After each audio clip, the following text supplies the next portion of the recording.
19절에 보면은 걱정하지 말라라고 나옵니다.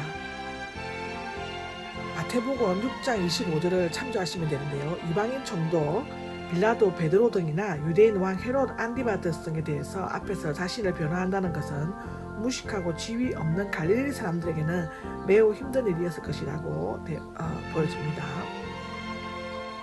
20절에 보면 아버지의 영이라고 나옵니다.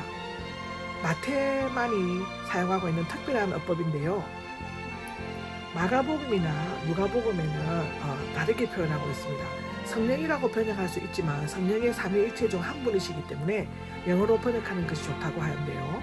성령은 아버지의 초월적인 영이지만 제자들 가운데 내게 하신다. 너희 속에서 말씀하시는 자를 첨부하고 있다고 합니다.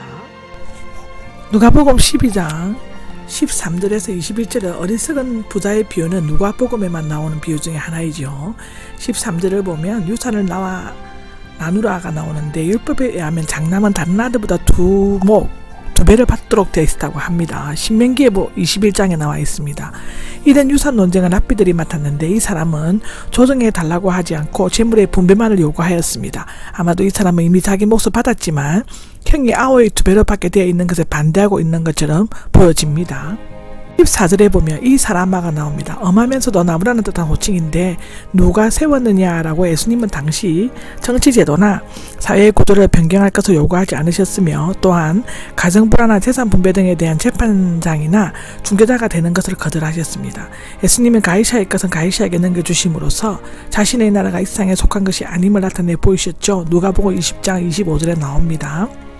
또한 요한복음 18장 26절에도 나옵니다. 예수님의 주요 목표는 무엇보다도 사람을 변화시키는 것이었으며 죄가 있는 한 인간의 문제를 해결할 수 없음을 알고 계셨습니다.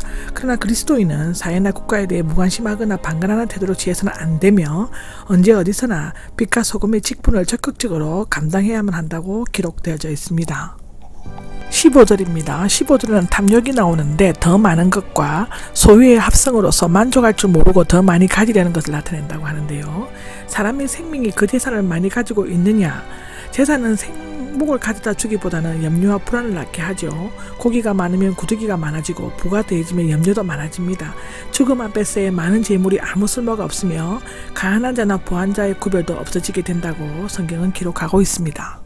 16절에서 19절에는 어떤 부자에 대해서 나오죠. 그에게는 두 가지의 특징적인 면이 있습니다. 첫째는 자기 중심적이었죠. 둘째는 세상 중심적이었습니다. 첫째를 살펴보겠습니다. 자기 중심적이었다는 그의 말 가운데 1인칭 단수가 내가가 11번 나오고 한글판에는 6번이 나오고 있습니다. 내 곡식, 내 곡과 내 영혼, 내가가 나오는데 그는 자기 외에 아무것도 몰랐으며 모든 것이 자기 중심적이었습니다. 그는 자기를 부정하는 대신 적극 긍정했고 주는 데서 행복을 찾으려 하지 않고 지키는 데서 기쁨을 얻으려고 했습니다. 그는 곡식을 쌓아둘 것을 걱정하면서도 남을 도울 생각은 꿈에도 하지 않았습니다.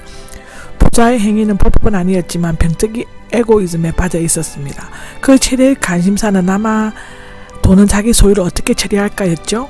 두 번째는 세상 중심적인 것인데 그의 모든 계획과 목표는 철저히 이 세상에 근거를 두고 있습니다.